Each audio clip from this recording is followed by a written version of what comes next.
আসসালামু আলাইকুম। এখন বাজে প্রায় দুপুর 12টা। তো আমরা আসার কিছুক্ষণ পরেই অঢেল পরিমাণে বৃষ্টি হতে শুরু করেছে। তো প্রথমে বলে দিই, এই ভিডিওটা আমার 3 দিন আগের ভিডিও শ্যুট করার ভিডিও। আপনাদেরকে আমি একটা খুশির খবর জানাই যে আমাদের বাড়িতে একটা নতুন সদস্য আসতে চলেছে। জানি না, তবে যেন সহি সালামত সে আমাদের বাড়ি যেন ফিরতে পারে, সেই দোয়াই আল্লাহ তাআলার কাছে করি। আমি সাধারণত এখন রয়েছি আমার নানা বাড়ি, কারণ এখানেই আমি সেই সদস্যের জায়গা করতে বা দেখতে এসেছিলাম। তো এখানে এসেই দেখছি যে সেই পরিমাণে বৃষ্টি শুরু হয়ে গেছে যে যেতে পারলাম না।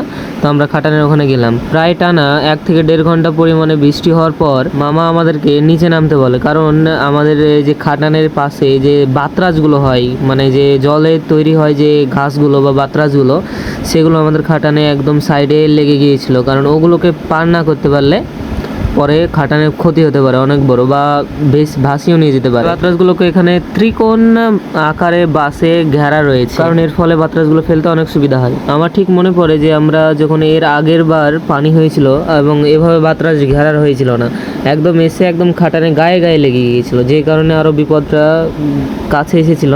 তো সেটা থেকে এখন অতটা ভয় নাই, কারণ বাঁশ দিয়ে সেটাকে ঘিরে এক জায়গাতে রাখা হয়েছে।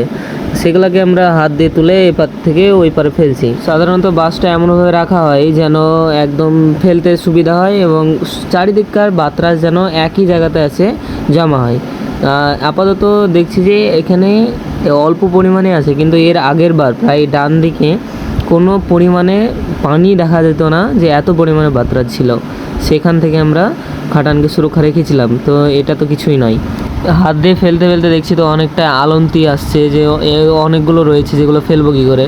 তো আমার যে বড় মামা রয়েছে সে এসে মাঝের 1 হাত পরিমাণ মতো যে খাটান রয়েছে সেটাকে কেটে সেখান দিয়ে জলের সঙ্গে সঙ্গে আমাদের বাতরাজগুলোকে বের করে দেয়। এর সঙ্গে সঙ্গে মাছও বেরিয়ে যায়, কিন্তু কিছু করার নেই।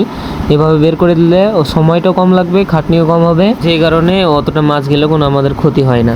তো আমাদের একদম সমস্ত বাতরাজকে একদম বের করে আবার সেটাকে আমরা খাটানটা যে মাঝখানে সেলাই কেটেছিলাম সেটাকে সেলাই করে বাঁধিয়ে আবার আমরা বাড়ি ফিরলাম। এর সঙ্গে সঙ্গে দেখলাম যে অনেক কটা মাছও পড়েছে, যে কারণে মামা আমাকে বললো যে মাছগুলোকে দিতে যেতে হবে। তো আমার একটা আত্মীয়, মানে আমাদের মৌলভী সাহেব বা হাফেজ সাহেব রয়েছে, সে আমাকে বলে রেখেছিল যে প্রায় 2 কেজি মতো মাছ নিবে। তো আজকে দেখছি অনেকটা মাছ পড়েছে, যে কারণে আমি মাছটা নিয়ে দিতে যাবো তাই ভাবলাম। তো তার বাড়িতে আমরা সেই মাছ দিয়ে ফেরার পথে দেখি যে একটা রাস্তায় বা রাস্তার ধারে একটা জমিতে শ্যামলা ফুল ফুটেছে, আর দূর থেকে অনেকটা সুন্দর লাগছিল দেখতে, যে কারণে আমরা ভাবলাম ওটা নিয়ে যাব। তা আসলে এই ধরনের ফুলগুলোকে দেখতে ভালোই লাগে। অনেক সময় এগুলোকে বলে পদ্ম ফুল, আসলে এগুলো পদ্ম ফুল না, এগুলো শ্যামলা ফুল। তো আজকের জন্য এতটুকুই। আপনারা দোয়া করবেন আমাদের নতুন সদস্যর জন্য এবং আমাদের জন্য, যেন আমরা নতুন নতুন ভিডিও আপনাদের সামনে আনতে পারি। সকলে ভালো থাকবেন, সুস্থ থাকবেন। টাটা।